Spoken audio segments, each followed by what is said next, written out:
intercesseur, na papa Nelson. Naza pe na prière na sala na papa Sergio, na groupe à jeunesse, na groupe à ma maman pe naza raté. Donc la grâce est disponible dans cette maison. Et quand tu viens, bien sûr qu'à un moko foi et kendaka mais ndaku oyo déjà nzambe déjà loba na kati ndaku oyo. Toyaka to bima ndenge moko te to bima toujours na quelque chose, même si na loboko tozomona na misu tema. En nous, tu as déjà quelque chose to bima na esika. Amen. Merci, que Dieu te bénisse, Linda. Félicitations.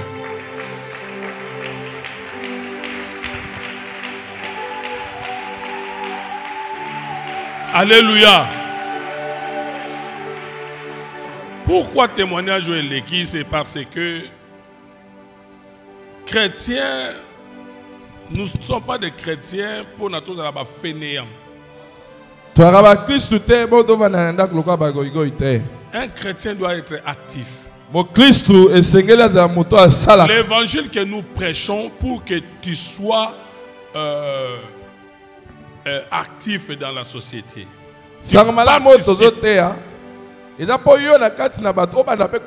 Tu sois une valeur plus dans la société. L'évangile, ce n'est pas pour être fainéant, paresseux. Non. Et quand l'homme de Dieu déclare en ces lieux, crois en lui et met en pratique ce qu'il dit. C'est le cas de notre sœur. Son travail était déjà là. Son problème était seulement de poser l'acte de foi. Et on l'a engagé sans demander des documents, sans lettre de demande d'emploi. Sans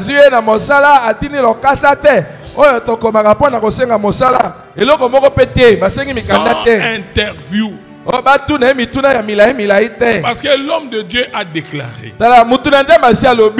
quand Dieu parle, retiens bien que tu as déjà la chose. Dieu a dit aux enfants d'Israël, je vous donne Canaan. Il leur a donné Canaan, mais la ville était occupée par des géants. Mais Dieu a dit, je vous donne Canaan. C'est aux Israélites maintenant d'exercer leur foi, d'affronter ce peuple pour prendre possession de cette ville. Et comment ils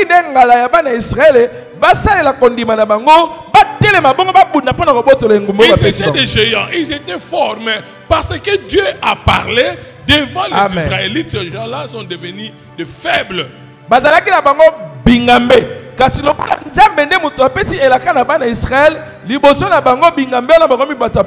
Dieu est derrière la parole de ses serviteurs. Et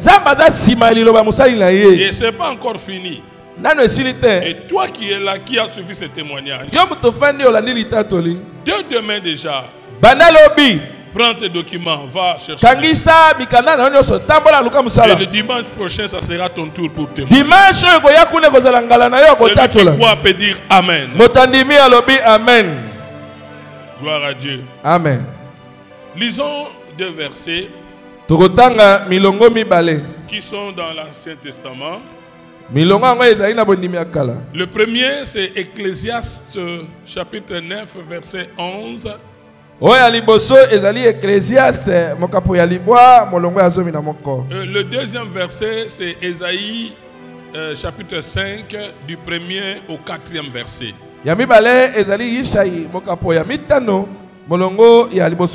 Oui, comme d'habitude, nous pouvons nous lever pour honorer la parole de Dieu. Pendant que notre lectrice sera en train de lire, l'interprète va bien sûr traduire.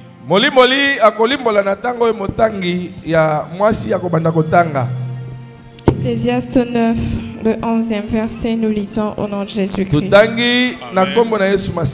J'ai encore vu sous les soleils que la course n'est point aux agiles, ni la guerre aux vaillants. Te bopoti ezali pona bato bazali na mpikote. Ntope kolonga etumba ezali pona bilombete. Ni les pains aux sages. To lipa bapesa ngo kaka na bato abwania te. Ni la richesse aux intelligents. Bozui ezalaka ya bato mayele te. Ni la faveur aux savants. Litomba pe pesa maka na bato ba yekoli makamu mingi te. Car tout dépend pour eux du temps et des circonstances. Kasi pona bango eyelaka bango kobila ntango na mabaku bakutani nango. Est-ce que l'Église peut dire Amen? Amen. Et passons à la deuxième lecture, Ésaïe 5, 1 à 4. Isaïe mokapamita no molonga liboso kilomine.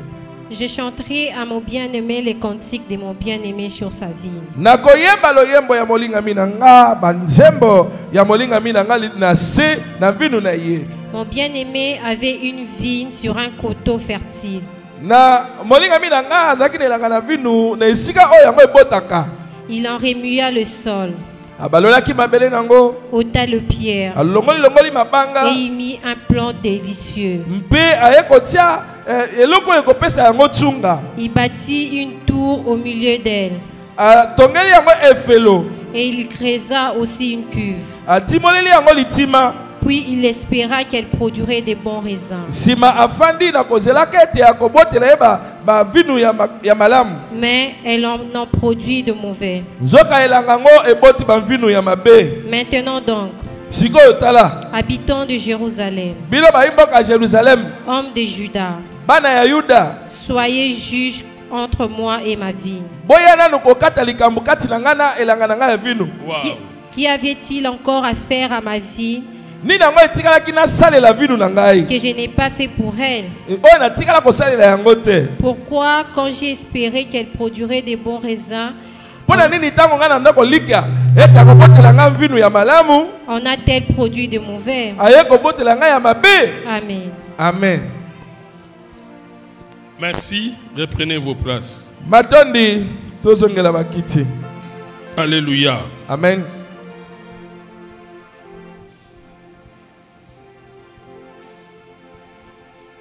Qui avait-il à faire à ma vigne que je n'ai pas fait pour elle? Alléluia. Amen. Les deux versets que nous avons lus.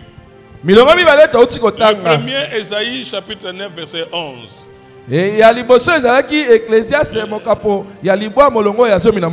Donc c'est Salomon qui a écrit. Quand Salomon a écrit le livre d'Ecclésiaste, il a perdu sa foi. Il n'avait plus la foi. Mokana Ecclésiaste ezalaki mokonzi Salomon muto akomaki yango akomaki kokoma makambo wana tango asi abungisi elikia komi monunu elikia bani kobunga. Il a dit ceci. Alobi boye, la course n'est point aux agiles. Abibo poti ezalaka pona bato mpiko te. Ni la bataille aux vaillants. To elonga epesa baka bato makasi te. Ni le pain aux sages. To muto abonya kaka te ne muto azokalipa. Ni la richesse aux intelligents. To muto mayele kaka te ne muto akozwa bozwi. Qu'est-ce que cela veut dire en deux mots? Na mukuse na ngila loba nini? En deux mots, je vais dire ceci. Na maloba mi baleka na ngila loba boye. Salomon voulait dire, dans la vie, tu peux avoir tous les atouts.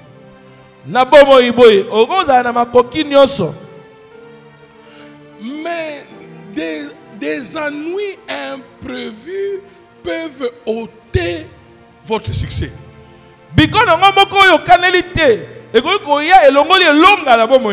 Oui, tu peux avoir toutes les capacités de réussir dans la vie. Mais les circonstances atténuantes ne manquent pas, les imprévus ne manquent pas, et qui peuvent faire que malgré tes capacités, tu ne réussis pas.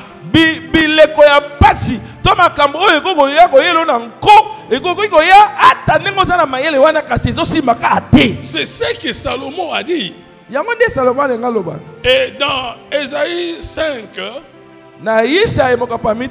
ici la Bible parle de quelqu'un qui plairait pour son ami vigneron.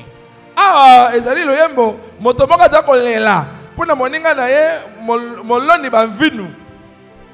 Donc son ami avait un champ de vigne et il a pris toutes les dispositions possibles pour pouvoir faire une moisson abondante. Moninga na ye azaki na bilanga ya vino asali nyonso pona bilanga na ye na kozela kete na sima aya ko buka ba vinu ebele. Il a pris toutes les précautions possibles pour que la moisson soit abondante. Asaleli maele nyonso yo moloni asalaka pona na ko buka ebele. Il a répondu à tous les critères. Elingo ba ete ye akokisaki nyonso ya masengeli. Mais le résultat escompté ne lui est pas parvenu. Kasi mbano ya suka nenga nozela eyeli ye bongo te. Malgré tout ce qu'il a fait. Ata nyonso ya salaki. Voilà pourquoi il a dit, en tout cas, juge entre moi et ma vigne. Qu'est-ce que j'ai pas fait? Qu'est-ce que j'ai pas fait?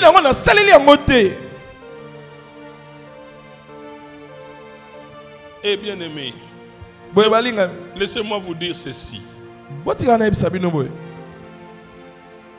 Dans la vie de toute personne, seul Dieu qui joue un rôle que personne d'autre ne peut jouer.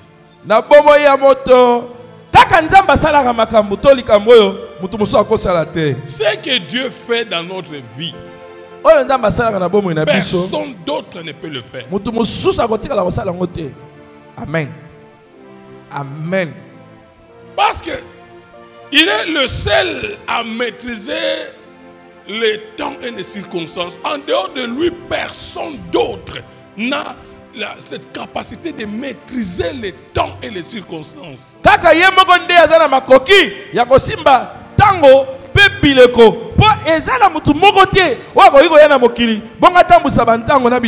Voilà pourquoi, étant sûr de lui-même, il a dit: ne vous inquiétez pas du lendemain, le lendemain prendra soin de vous. Le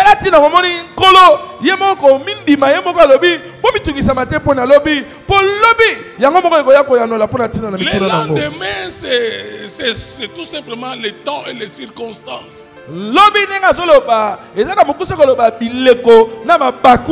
Comme c'est lui qui est le maître des temps et des circonstances, et il s'occupe de nous, il nous dit de ne pas nous inquiéter. Lui-même va s'en occuper.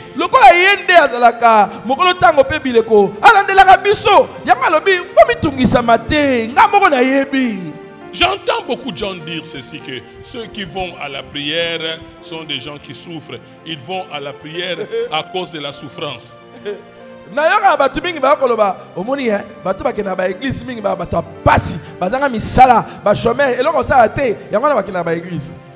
ne faut pas écouter ces gens-là.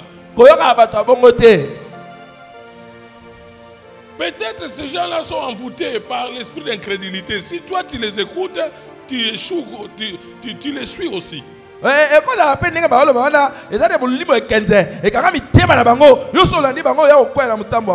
Ils sont des ignorants, ils n'ont pas l'information que toi tu as, plutôt. Ils ne savent pas que c'est Dieu qui a la maîtrise du temps et des circonstances.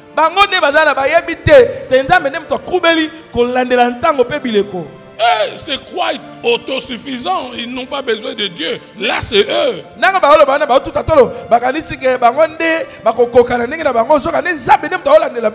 nous qui nous confions à Dieu, nous savons. Nous savons que Dieu a toutes choses entre ses mains. Il est le maître des temps et des circonstances.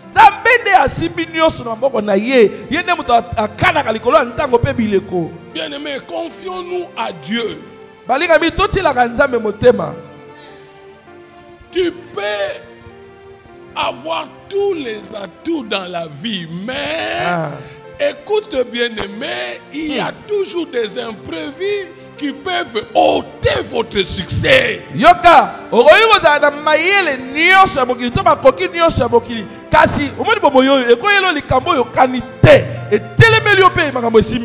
compte pas sur toi-même. Ça, c'est une erreur. Il ne faut pas compter sur toi-même. Il y a un Dieu.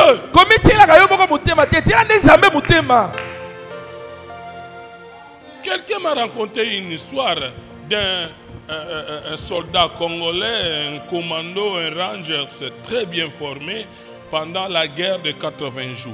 Mutumoko abetelenga lisolo ya soldat moko ya congolais na Zaïro na tango ngo piko makasi na tango ya bitumba ya 80 jours. Il a eu des formations par-ci par-là, il est formé aux États-Unis, il est formé en Israël. Akenda koyekola kobeta manduki na mikili ebele akenda na États-Unis na Israël. Un vrai ranger. Azalaki pene ngambe ya bitumba penza. Et la guerre de 80 jours était pour lui un baptême de feu. C'était la toute première fois d'aller à une guerre. Et il était préparé pour ça vraiment. Et tumba 80 jours pour les aki tumba liboso na na bunate sika nzoka ya bonga maka penza pa kele tumba wana. Et quand ils sont allés intervenir quelque part, on l'a parachuté. Sika tango bakende po ba bunde sika songolo ba boaki bango na likola pepo. Il n'avait même pas combattu. Malheureusement pour lui, il est mal tombé sur un arbre et sa colonne vertébrale s'est cassée. Du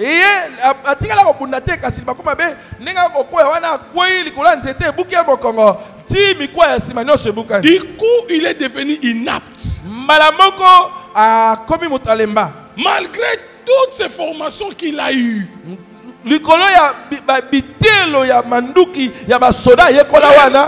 Regardez l'imprévu qui lui est arrivé. C'était un héros celui-là. Il pouvait avoir du succès dans cette guerre. Il pouvait réussir. Regardez les circonstances qui lui sont parvenues.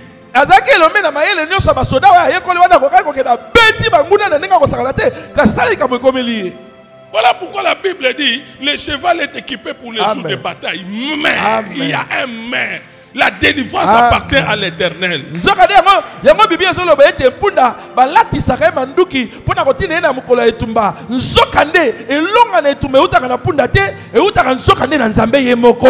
compte pas sur ton intelligence. Ne compte pas sur ta force, mais il faut compter sur Dieu. Ne compte même pas sur ta richesse. Il y a un Dieu. Ne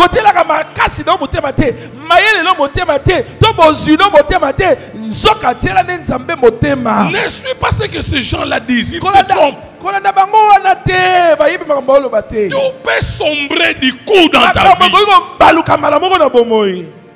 Souvenez-vous, ceux qui, les années 94, le tout premier pillage, ils ont quitté leur bureau le soir, croyant que demain ils vont revenir. 1993, 1994, la pillage, il y a liboso. Du coup, on était tous surpris, il y a eu pillage. Ils sont entrés au chômage. Et tout s'est arrêté là-bas. Or, il y a quelqu'un qui est capable de maîtriser le temps et les circonstances. C'est notre Dieu. Voilà pourquoi nous devons apprendre à compter sur lui. Il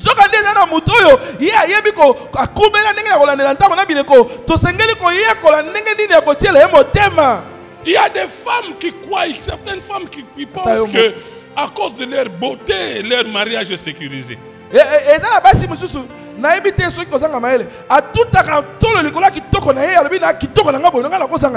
Non. Tout peut arriver, tu fais un accident et tu deviens paralytique. C'est fini pour toi.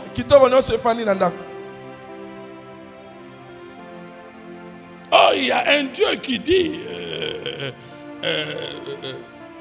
aucun fléau n'approchera ta tente.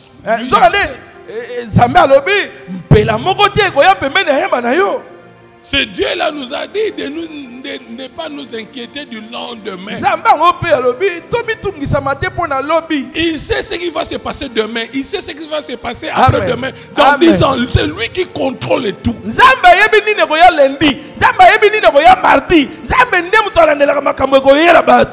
Ne crois pas que c'est ta beauté qui peut sécuriser ton mariage. C'est Dieu. Il y a aussi ceux-là qui pensent que parce qu'il fait des courses par-ci par-là, il va au Bas-Congo, il rentre avec son véhicule, il dit, bon, si je parviens à faire toutes ces courses, c'est parce que mon véhicule est en très bon état, parce que mon véhicule est tout neuf. Non! Et là, il y a Kadisi le roi Boulaka, Akene Bas-Congo, Akene Lufu, toi Akene Banzangungu, Akadisi le roi Moutoukane Zananu, Yangonde et Côte Sagembongo. Ce véhicule-là peut faire, tu peux acheter un véhicule à 9h et à 15h tu fais un accident, ce véhicule devient une épave. Mutugoyo gobete la tolo wana okoso bango ya sika na tongo kasi ya mboko mana midi na nzela ba kongo na bandu ne baluki tuti ekufi pe mala moko. Voilà pourquoi il faut reconnaître qu'il y a un Dieu. Tinango nani oswana senge to ndima ke nzamba azalaka. Tu es sage, moi je te félicite. Oza na bonya na pesi longonya. Oui, je sais, il y a ceux-là qui se disent, chrétienne, femme, qui toko, assemble la ka, mais mon bali na ye, azana kimiate na kacha foyer. Ça, je sais. Il y a des choses que Dieu, dans sa souveraineté, peut permettre. Mais,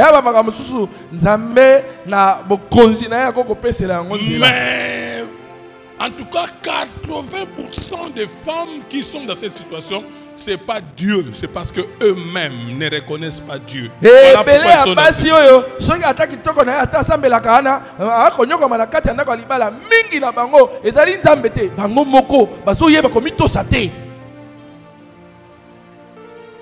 il y a certaines personnes qui pensent que tout ce qu'ils font réussissent parce qu'ils sont intelligents. Loin de là, il y a ceux qui sont plus intelligents que toi, mais qui souffrent. C'est pas l'intelligence. On peut tous terminer dans une même université. Celui-là a assez distingué. Toi, tu as eu, je ne sais pas, 55%. Mais sur le plan pratique, c'est autre chose parce que tout dépend de qui tu connais.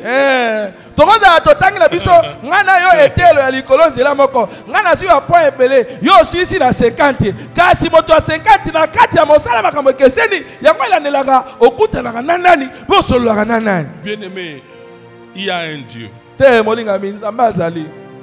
Dans la vie de toute personne, Dieu seul joue un rôle que personne d'autre ne peut jouer. Et quand tu penses à ça, tu ne peux qu'adorer Dieu. Tu ne peux que croire en Dieu.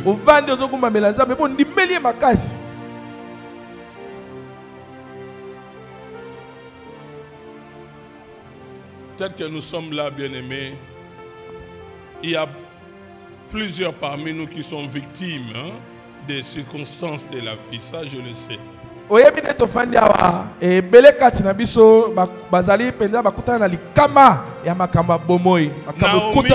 Naomi et son mari ont décidé d'aller vivre au-delà de Bethléem, donc à Moab. Ils sont allés là-bas parce qu'il fait beau vivre là-bas et le social est vraiment très bon.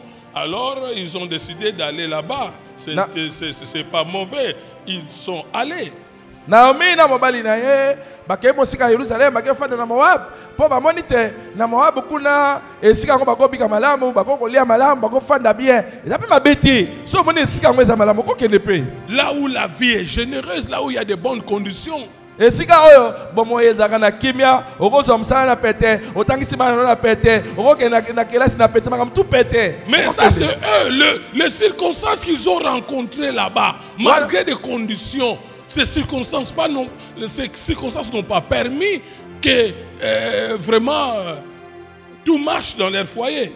Kasi atako esika ngo ezalaki malamu kasi makambo bango bayeko kutana nango na Moab yango nde esalaki bango bazana esengo te na kati na ndako na bango. Et Naomi est rentrée bredouille, il a perdu son mari, elle a perdu ses deux fils.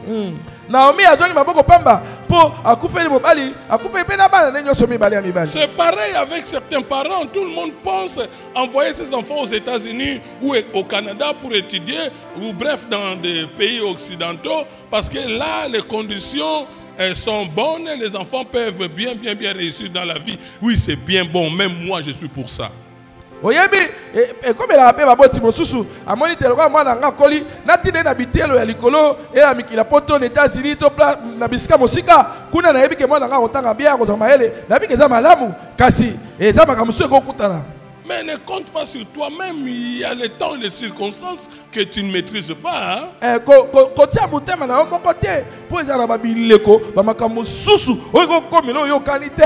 Il y a quelqu'un qui seul joue un rôle que personne d'autre ne peut jouer. Un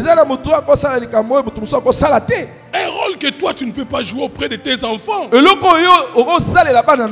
Et ça, c'est pas une raison de ne pas croire en Dieu, de ne pas prier, c'est une erreur.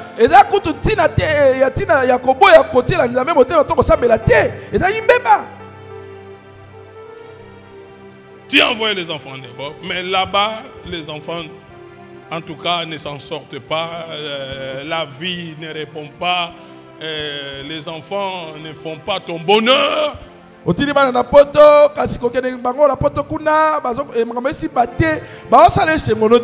t'es investi pour les enfants, ils ont étudié, patati patata, mais ça ne donne toujours pas. Je sais. Tout dépend du temps et des circonstances. Tu peux bien traiter ton mari. Tu peux bien soigner ton mari. Mais écoute, tu peux aussi être surpris d'apprendre qu'elle a d'autres maîtresses en dehors de toi. Soigner son mari, bien soigner son mari, oui, ici aussi, on prêche cela. Mais écoute, ça ne s'arrête pas là. Il faut se confier à Dieu. Parce que la Bible dit, le cœur du roi est entre les mains de l'Éternel. Et il l'incline partout où il veut.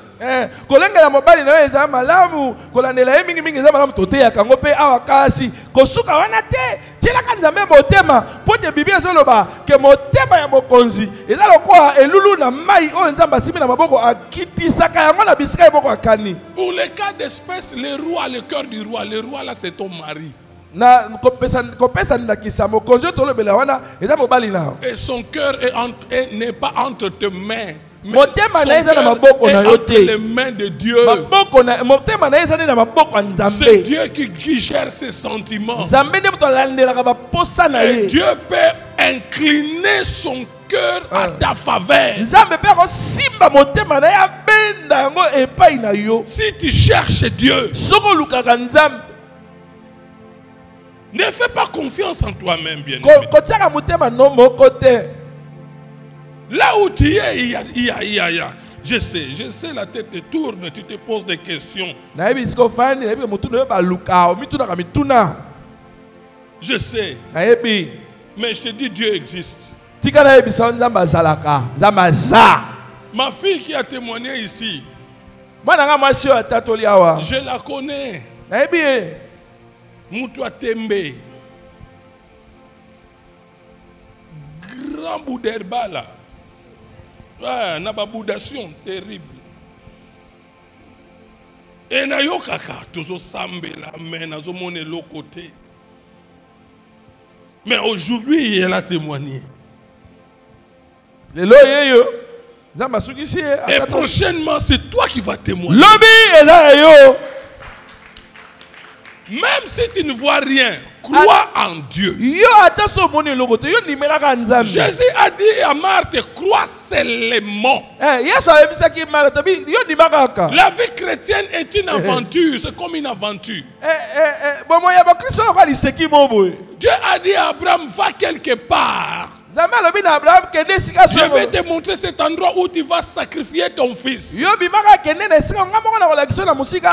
est sorti. Lui, il croyait que non, c'est peut-être au magasin qui tombe ici. Il est arrivé là-bas. Dieu ne lui a pas montré, il continue son chemin. Il s'est dit, c'est peut-être à Moulard. Amen. Il arrive à Moulard, il ne voit rien. Il s'est dit peut-être vers Sanatorium. Il arrive au Sana, la nuit est tombée. Il ne voit rien. Il passe la nuit, il dort sous des belles étoiles. Et comme la Bible dit, la nuit porte conseil. Abraham commençait à réfléchir sur sa vie. Il se disait, où est-ce que Dieu m'amène? C'est ce qu'elle a dit aussi. Elle n'avait plus de foi. Mais ce que j'ai aimé avec elle, elle était toujours là. Autour de mardi, elle était là. À l'intercession, elle était là. À la chaîne de maman, elle était là. Elle ne voyait rien. Mais elle était toujours là. C'est le cas d'Abraham. Là-bas, Sanatorium, il dort, il passe la nuit, le matin, il se lève. Il continue sa marche. Et dans sa tête, il dit, ah, c'est peut-être à Ipen. Il est arrivé à Ipen, Dieu ne dit rien. Abraham continue. Il s'est dit peut-être à Matadikibala. À Matadikibala, il ne voit rien. Bien aimé, ce que j'ai aimé avec Abraham, bien qu'il ne voyait rien, mais il continuait toujours. Bien aimé, continue. Bien que tu vois rien, un jour, Dieu dira, voilà, ça suffit. Et je lève ma main pour dire, ce mois de juin ne finira pas pour toi. Ce mois de juin ne finira pas pour toi. Tu verras. Ton rêve deviendra une réalité. Amen. Ça j'aime. Bien aimé, les circonstances de la vie, c'est compliqué. Les circonstances de la vie, c'est compliqué. Agar, quand elle a eu un enfant avec Abraham, dans sa tête, elle a fait beaucoup de calculs.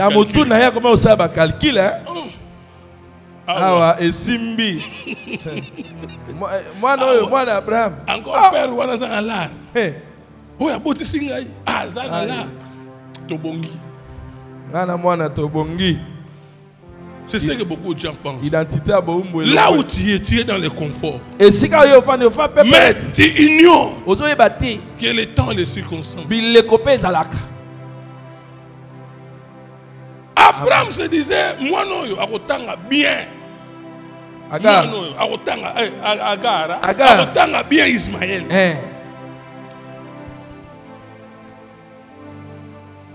Même Ngaïb Simanaï Manobika. Dans sa tête, elle avait des calculs. Mais ce qu'il a oublié, il y a le temps et les circonstances. Je m'adresse à toi, bien-aimé. Ce n'est pas parce que tu travailles que tu dois négliger Dieu. La prière. Yo organise que pour yo salaka ozokama li foot na suka satane o tiola lo sam. Loin de là, ne néglige pas. Je regrette parce qu'il y a d'autres personnes, quand ils se marient, c'est fini. Ils ne viennent plus à l'église. Et je m'adresse aussi à toi qui faisais des calculs. Mais aujourd'hui là, tu t'attendais à une moisson abondante comme Ésaïe 5. Mais tu trouves que ce n'est pas ça le résultat.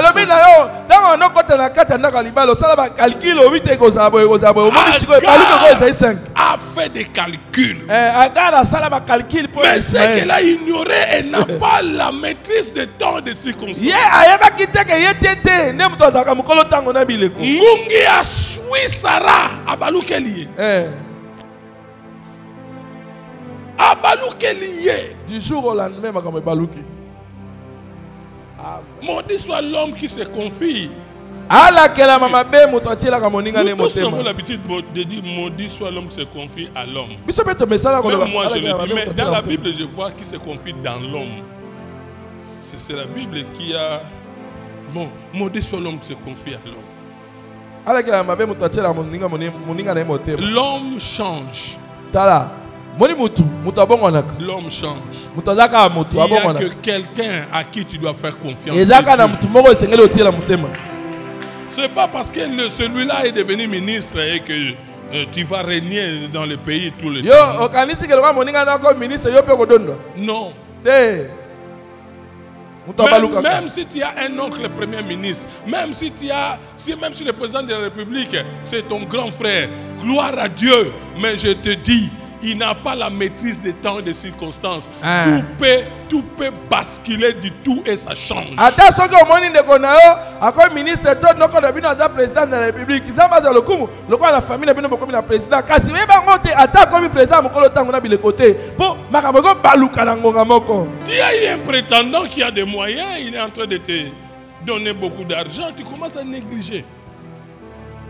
Yo ozwi mutu oyo aza na bamakoki akopesa mwa mbongo yo okomi komona nzambe likolo likolo. Papa, il y a une chose qui m'énerve. Hein. Beaucoup de gens qui viennent nous voir, nous les pasteurs, hein, eya eloko mosusu ils viennent epesa nous biso voir pasteur seulement kanda quand tout est basculé.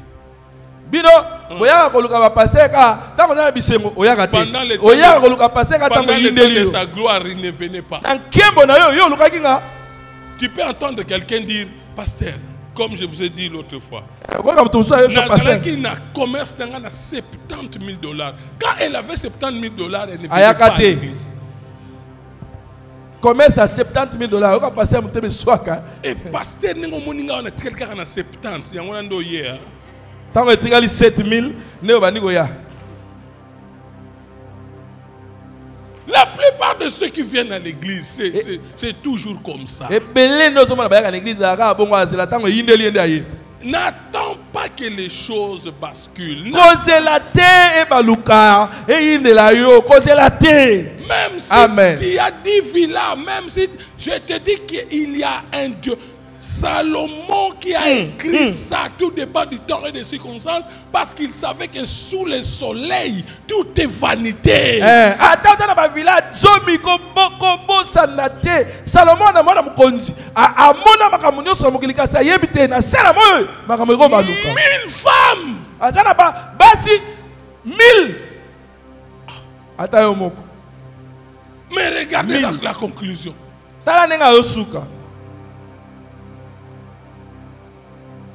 Il n'y a que Dieu qui peut faire ton plaisir. ezaka nzambe nde moto akosala esengo na yo. Agar a pensé que non, ma cambo est changé.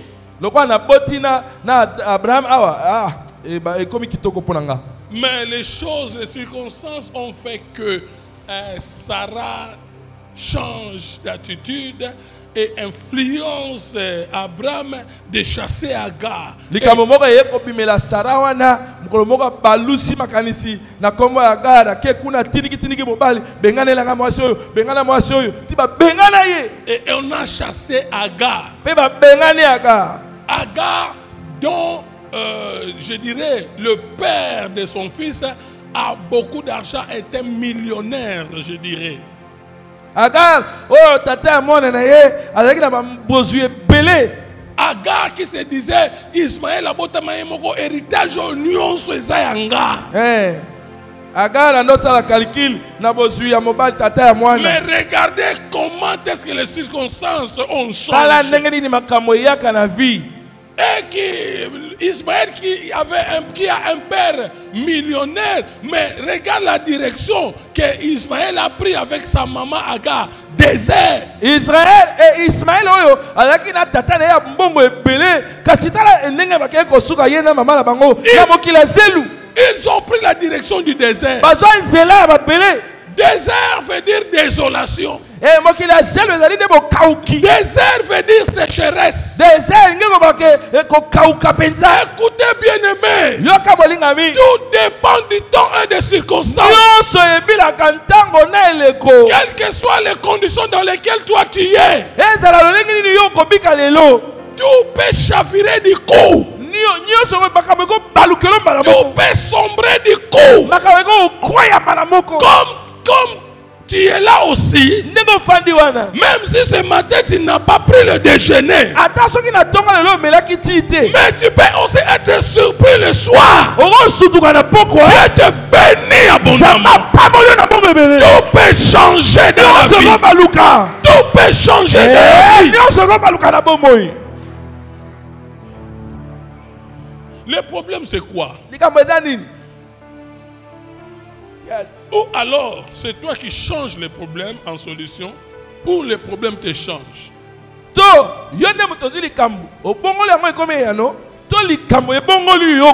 Mais moi, je sais que toi, tu es capable de changer ces problèmes en solution. Bien que tu passes par des moments très critiques, tu ne peux pas, comme l'ancien Bruno nous a prêché, en tout cas changer ton identité. C'est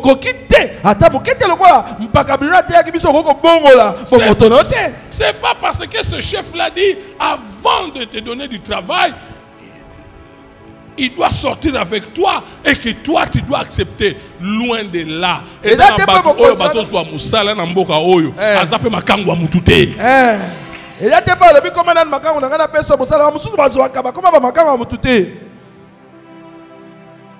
le diable est compliqué. C'est ce que le diable cherche toujours à changer notre identité. C'est ça son combat. N'est-ce pas, je vous ai dit ça le vendredi, non? C'est un collègue à Maman Higuette. Ce garçon-là. C'est aussi un frère de l'intercession de Bandal. Non, c'était lui. Chaque matin, à 6h, il est déjà là. À 6h, il conduisait la prière. Il n'était pas pasteur, mais un frère en Christ intercesseur. Et il rassemblait un grand nombre d'étudiants chaque matin. Et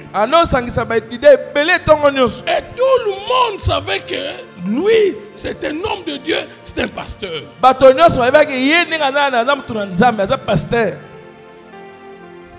Et à ce moment-là, même le langage change. Hein? Est-ce que Okoko ya na oyo esika? Nesika oyo na oyo esika. Yesu ajali. Na langage est changé. Là, le diable a dit nous. Mais un jour, pendant une interrogation, le professeur a posé 5 questions. Parmi toutes ces 5 questions, le frère en question n'était pas à mesure. Entre guillemets, le pasteur n'était pas à mesure de répondre à une seule question. Mais son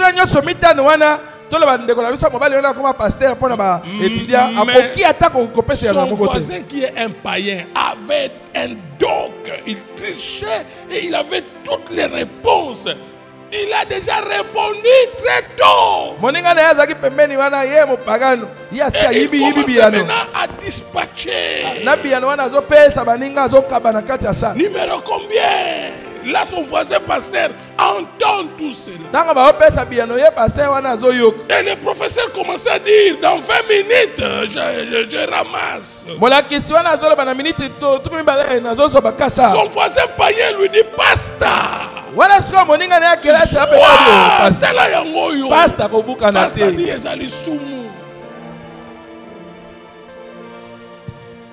Après, le professeur dit, dans 10 minutes, son voisin païen dit, pasta.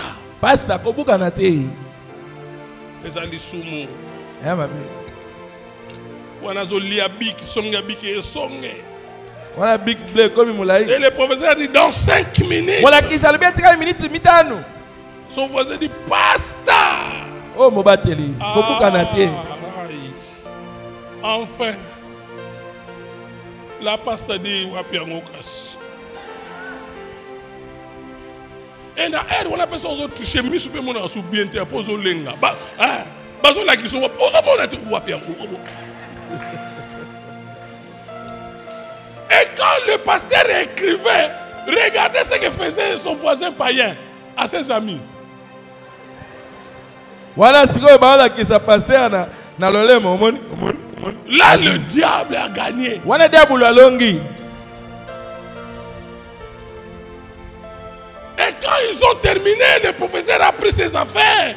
Basili sika komekama pasteur momola qui s'y azui ba kasa Le nyoso. chemin de la porte pour eux. Wana zo bima siko na Et il dit à classe. l'église, à l'auditoire, Ayebi siba na classe. l'interro est annulé. Abi entero eza sute.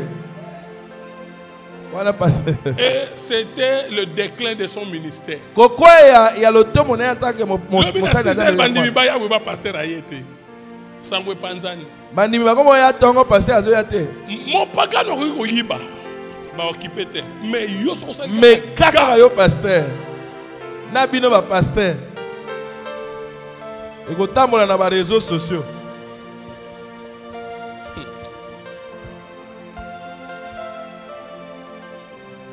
Tu vois, Au monde le diable voulait seulement voler l'identité du pasteur.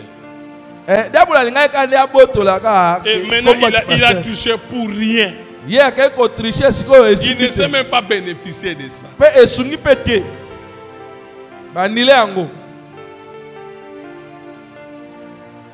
Toi, tu ne peux pas entrer dans ce jeu-là. Yo otana liseki wana te. Tu es un enfant de Dieu. Oui, bien sûr, tu passes dans des difficultés. Je sais que tu n'as pas mangé. Je sais que tu n'as pas d'habit. On est tous passés par là, bien-aimés. Mais attends ton temps. Ton temps viendra. Na yebi ko mona passe ozana ilamba te, ozana loka kolia te. Nabi ko lemba te zela tango na yo ezali. Ne cède pas. Kobi pisa te. Ne sois pas comme Naomi. Kozalo kwa Naomi te. À cause des souffrances. Nicolas pasi. Quand Naomi est rentrée. Tiko tango Naomi azongi. Naomi a perdu son identité. Naomi abungisi kombo. Dans l'identité, bien aimé, ce qu'on a dit là, dans l'identité, il y a les noms.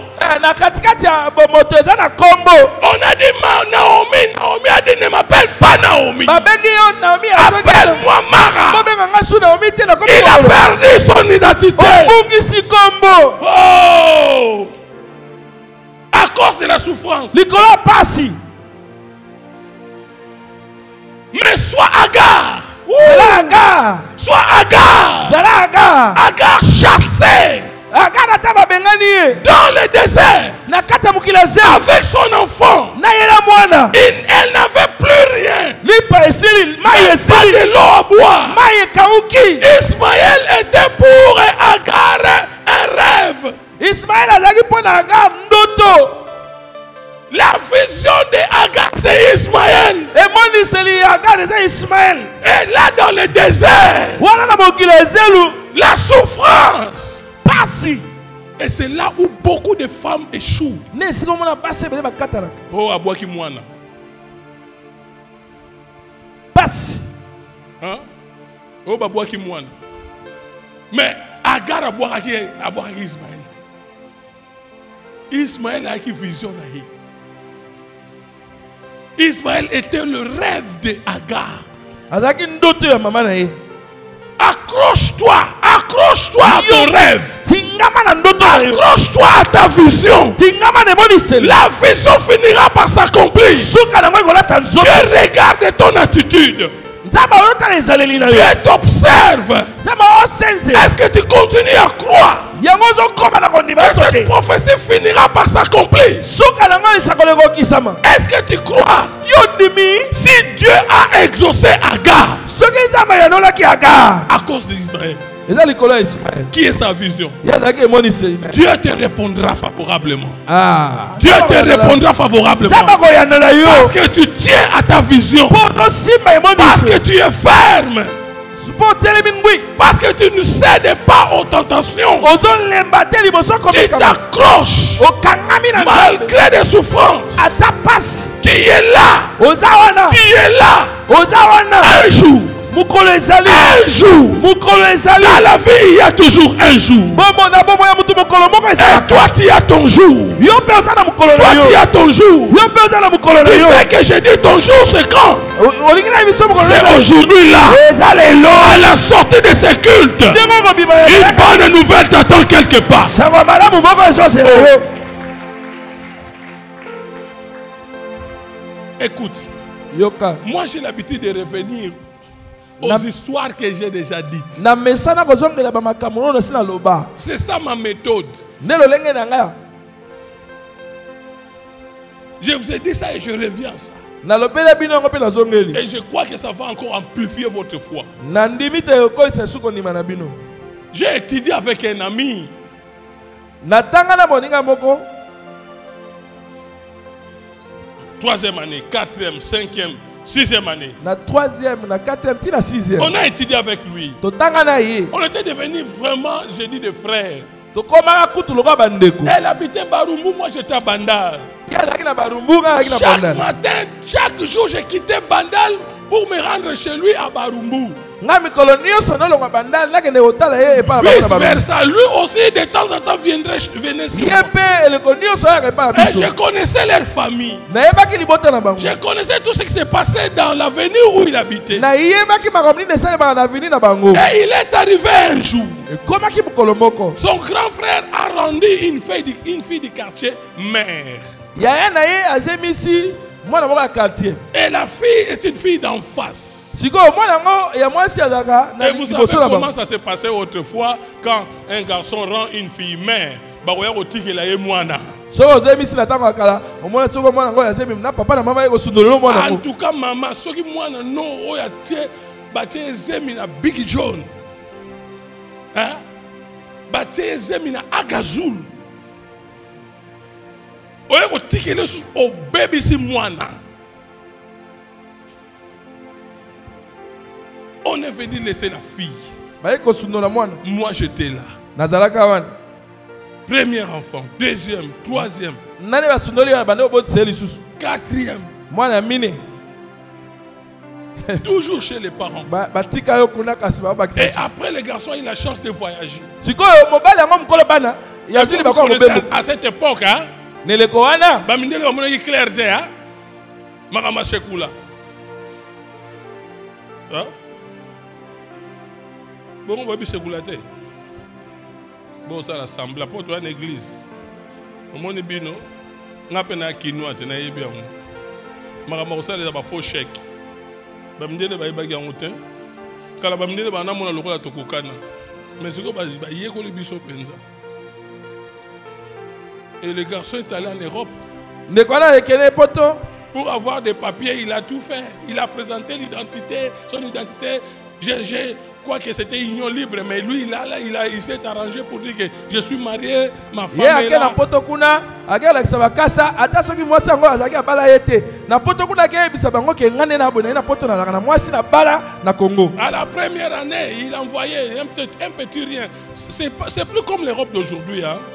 na mbula liboso ando ntina mwa eloko ya moke eza lokola lelo te Après un temps, il envoie 100 francs français. Ce n'était plus héros, ce n'était pas héros. Après, il envoie 200 francs français. Et cette fille-là était contente. ndeko wana so bayamba mwa mbongo aosepela Mais quand on est allé à la deuxième année, na mvula ya mibale il ne faisait plus ça. mobali aotinda so eloko te Ça, ce sont des circonstances. wana eza bileko Et la fille commençait à souffrir. sikoyo ndeko mwasi akomi konyokwama Elle commençait à manquer.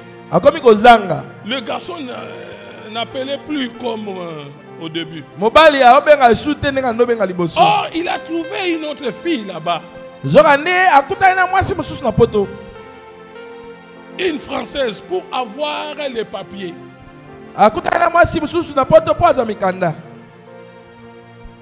Il évoluait là où il travaillait quelque part après. Quand il a eu le papier, il travaillait quelque part après. On l'a envoyé si c'est en Allemagne. Hein. ando osala na kompagnie songolo ntango amati amati baye batindi na mboka mosusu Ça, c'était à la troisième année. asali soki mbula misato La fille a souffert. Et les parents,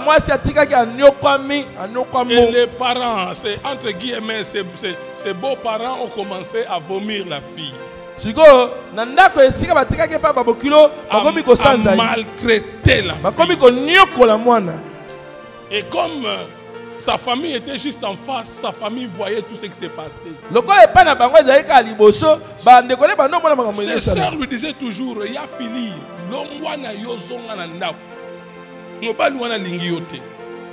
Cette sœur-là répondait à leur sœur,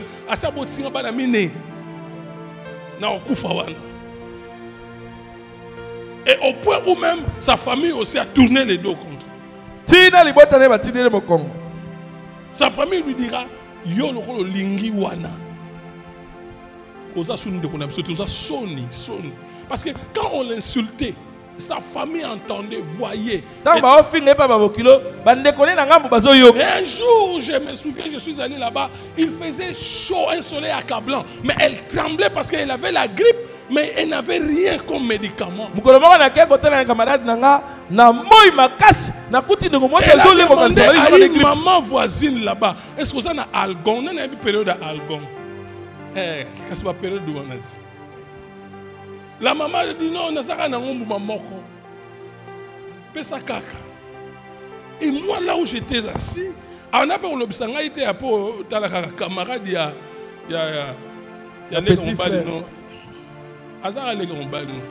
Moi, j'avais pitié de cette fille. 4e année, on a envoyé ces garçons en Allemagne. Et là où il est parti, on a dit aux garçons, le poste que tu occupes maintenant, tu dois être vraiment un responsable et on doit faire venir, tu dois habiter ça avec ton épouse et tes enfants. Ils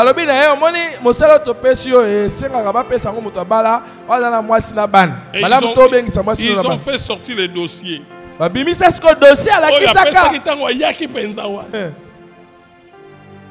Ici, nous voyons madame. Ah, tout le monde a maman.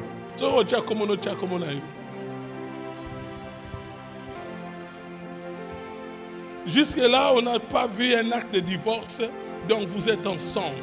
Ah, tout le monde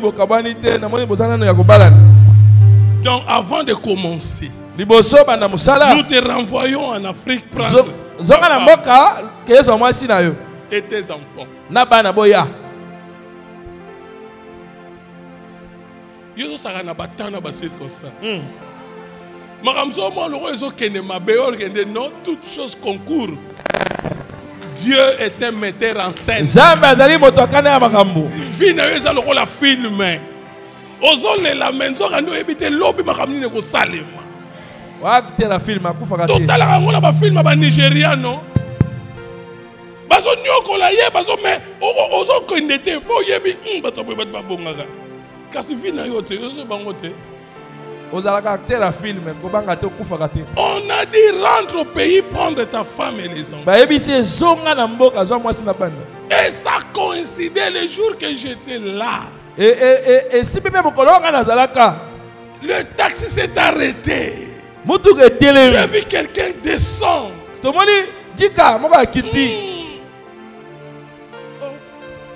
J'ai appelé mon Massa. Oh grand frère.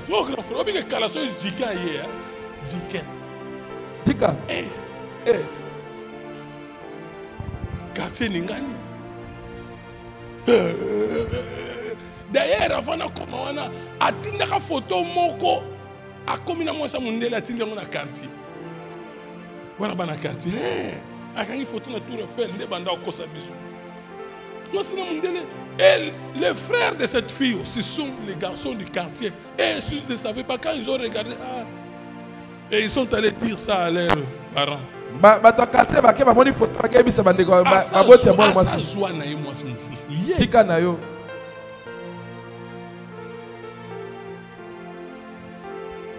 Le monsieur a débarqué. Quand il est sorti, oh, aïe, Makelele, Nani, oh, chose étrange. Avant d'entrer Avant d'entrer dans la maison, il a d'abord demandé où est Philippe. Suspense. Moi, c'est dans ça.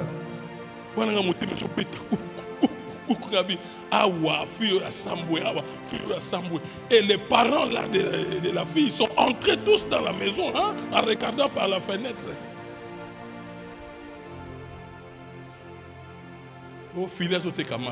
Cette fille a commencé à vendre du pain. Moi, ça n'y a mouké. École primaire, moi, je suis à la boulangerie. Je suis à la valeur à l'élo. Je suis à la commande, il y a 3000 francs. On gagne combien? Oh, elle est là. Ah, on est tous partis. Il faut il faut Monaco. Il faut Monaco. Dans la vie, ta vie va attirer la curiosité de plusieurs personnes. Oui!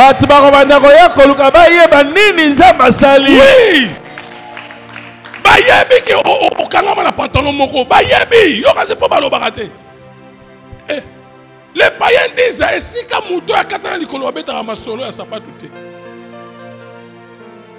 Moi depuis que ma vie a changé, nazo ka ba makamuro mais je me disais soki na yebaka.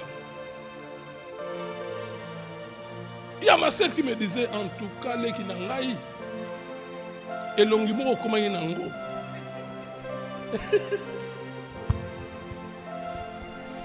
Ils ne te disent rien mais ils voient.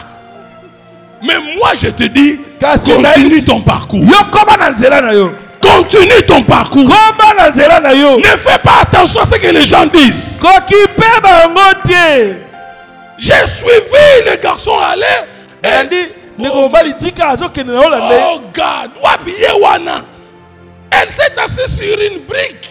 Avant de la guille, na moi ça n'y a mouké. Na ça n'y a pas. Ouais, maman papa boulangerie wana o. Maman po ya. Wa koni. Na banzolo ko wana. Eh. Mapa koni. Mapa koni. Elle était là innocente. Elle a vu une foule venir, mais elle ne se rendait pas compte. Comme les anges sont venus ce matin pour toi. Comme les anges sont venus ce matin pour toi.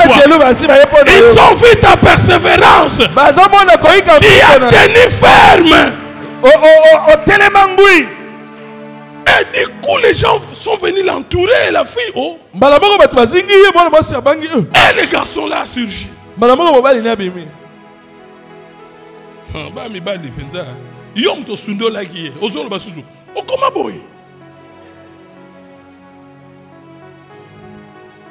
Cette fille ne savait pas quelle intention elle avait. Pour savoir qui ça est. Elle était toujours assise là-bas. Et les garçons lui disent Yambanga. Ah, Boroboya. Ba fière à l'okuta. Ça va venir à quel endroit? Oh, yaka la cité. Oh. Et il a pris du courage de se lever. Azupi bakasa et ami bobal. Oh. Tokei. Écoute la fille, la femme. Ils ont un ça, ma bobal. Non, on l'a pas commis, là-bas.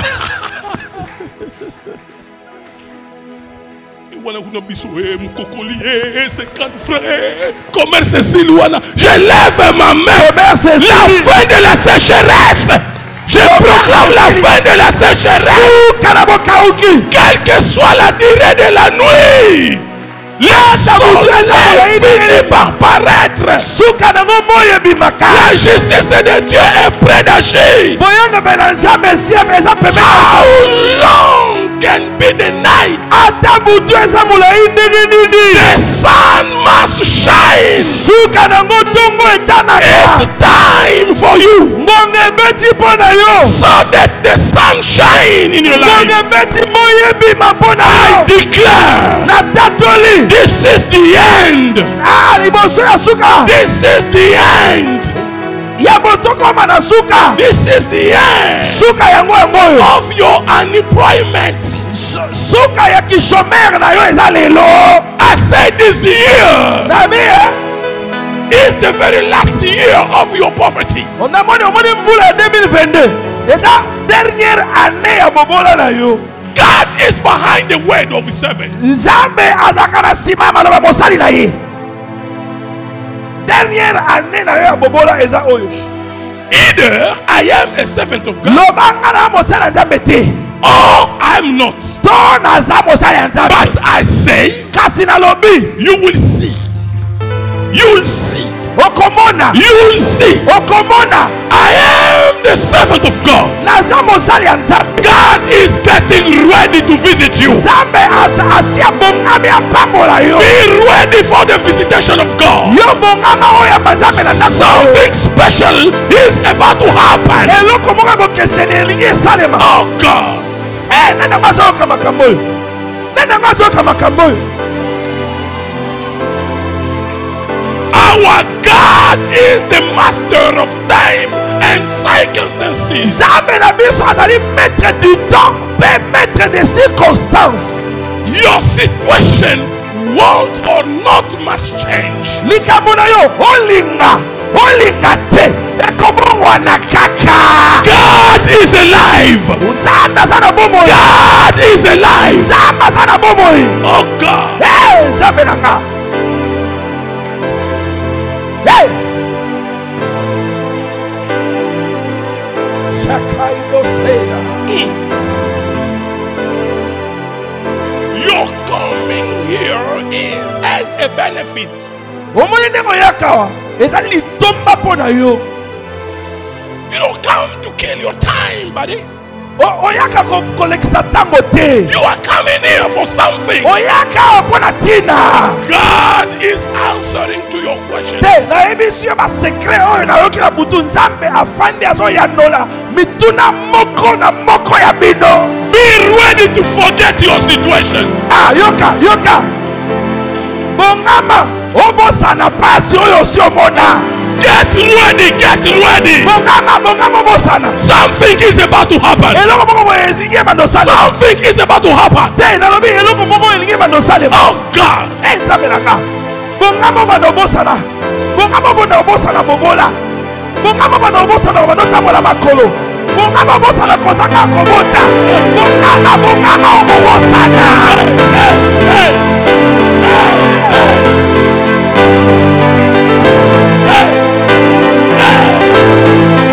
Nous allons oublier nos souffrances. Nous allons oublier nos peines. Nous allons oublier. Nous allons oublier. Au nom de Jésus. Nous allons oublier. Tokobosa na bapasi. Tokobosa na bapasi otozomona. Tokobosa na kofinga motofinga. Tokobosa na konsolama. Nous allons oublier nos peines.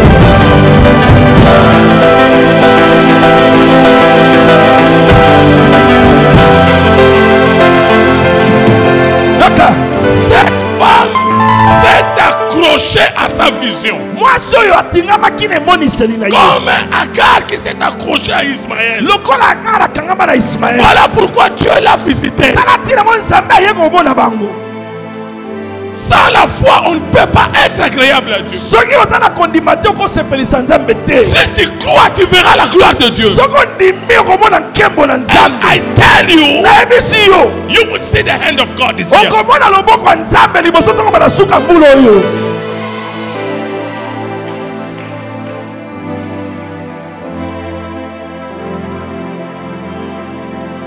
And that guy took his wife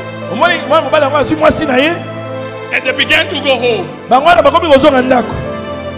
When they arrived at home,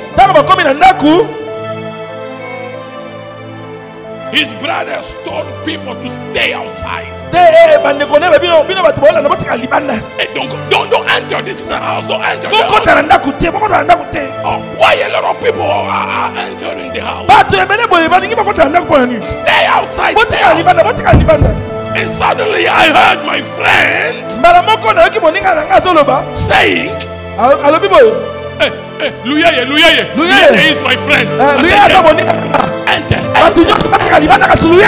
And I enter. I will be in your marriage.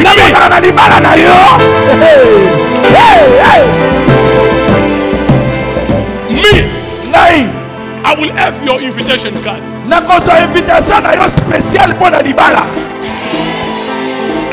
I will enter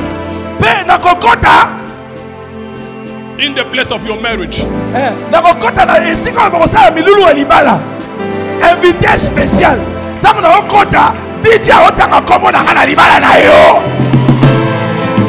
me tell you this. Don't forget me.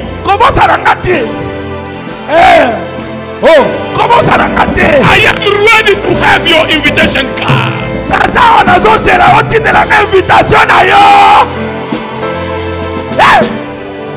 For you, I must be there.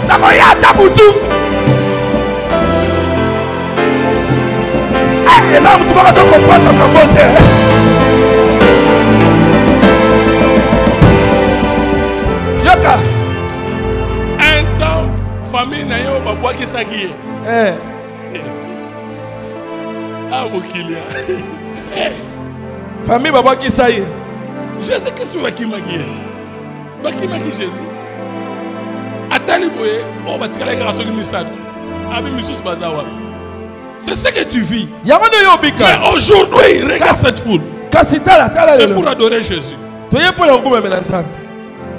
Sa famille.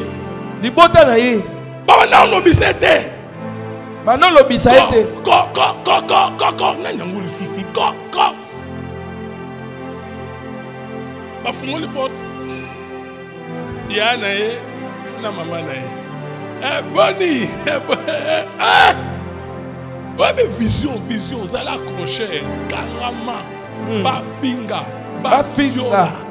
Bachola, Kangama Kaka. Batetu, jusqu'au bouddhiste. Amen. Nini yango ngana monate, nini yango ngana lobakango. Et critique nini ngana basalanga ite. Mais les gens ont compris pourquoi je m'accrochais. Parce que je savais là où moi j'allais. Aujourd'hui, vous êtes là pour écouter ma sagesse.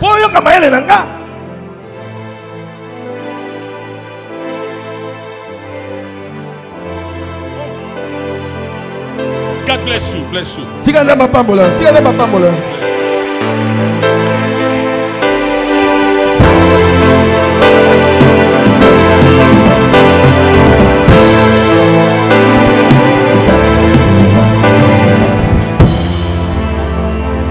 En tout cas, ce mardi, nous allons traiter ce dossier.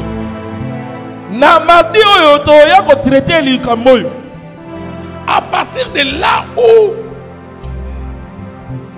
cet homme a dit, qu'y avait-il encore à faire à ma vie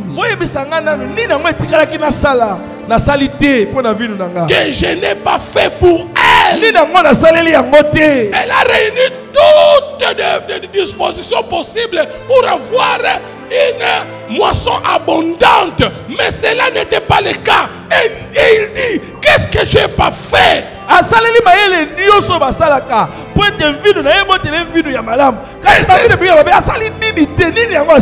ça ton problème. J'ai gêné. Pasteur Tia dit j'ai gêné. Pasteur Tia dit donner l'offrande. Payer la dîme. J'ai tout fait, pasteur. Mais c'est pas ça que moi je vois.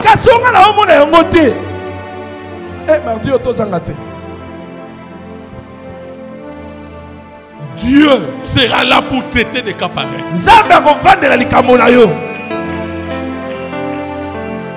Pourquoi quand j'ai espéré qu'elle produirait de bons raisins, en a-t-elle produit des mauvais? Moi j'attends qu'un homme célibataire vienne m'épouser. Pourquoi seulement des hommes mariés ngai na ozela mobali oyo aza célibataire akobala nga ka obalinga kaka mibali ya Je bato m'attends pas à cela, Seigneur. ngai na ozela boye Qu'est-ce que moi j'ai pas fait? nini yango nga nasali te nzambe Juge mon problème. kata likambo na nga Juge entre moi et vie. nzambe yango te lutelema katela biso C'est likambo ça, c'est ça. losambo na biso yango wana C'est une convocation solennelle. ezali nde tokosangisa nzambe na likambo na C'est biso mardi, c'est na mardi. mokolo mibale oyo C'est mardi. na mokolo mibale oyo Nzambe une fois tout na yo comme ononani, comme ononani, yes comme Jacob. Et quand l'ange a demandé à Jacob quel est ton nom, Jacob a moi donné j'ai son tout nom. dit comme on est L'ange a regardé dans la liste. Ok, je vois.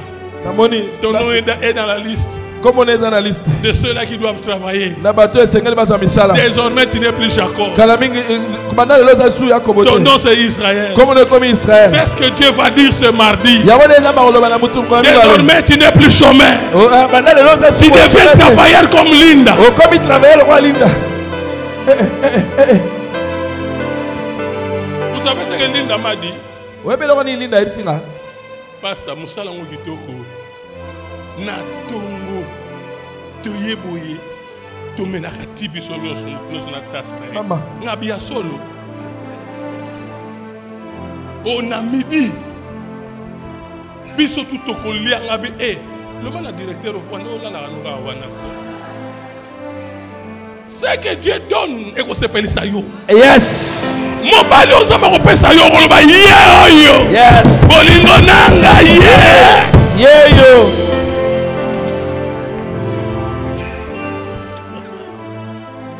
C'est mardi, c'est mardi. mokolo ya mibale oyo Ce oyo mardi s'il vous plaît. mokolo ya C'est nabondeli mardi. bino Sois là engin. tozala ya kokila Sois là engin. tozala ya kokila bilei Je vous en supplie, soyons là. nabondeli bino penza Soyons là. tozala wana Soyons là. tozala wana Nzambe na lingaka boye. Bato batiaki musukusuku. Soko tie musukusuku te, akosala eloko te. Jacob atie ange musukusuku. Ange amoni pendant que tongo ezotana bakangi ye. Abitala bato bazoleka bazokisanga soni. Nzambe alingaka te bakise soni. Il doit faire quelque chose. yes akosalaka likambo Tongo bato bazokende misala. Olanda ye ndenge na lobaki mwasa ndumba wana na ngiringiri katema bamingando na 6 heures.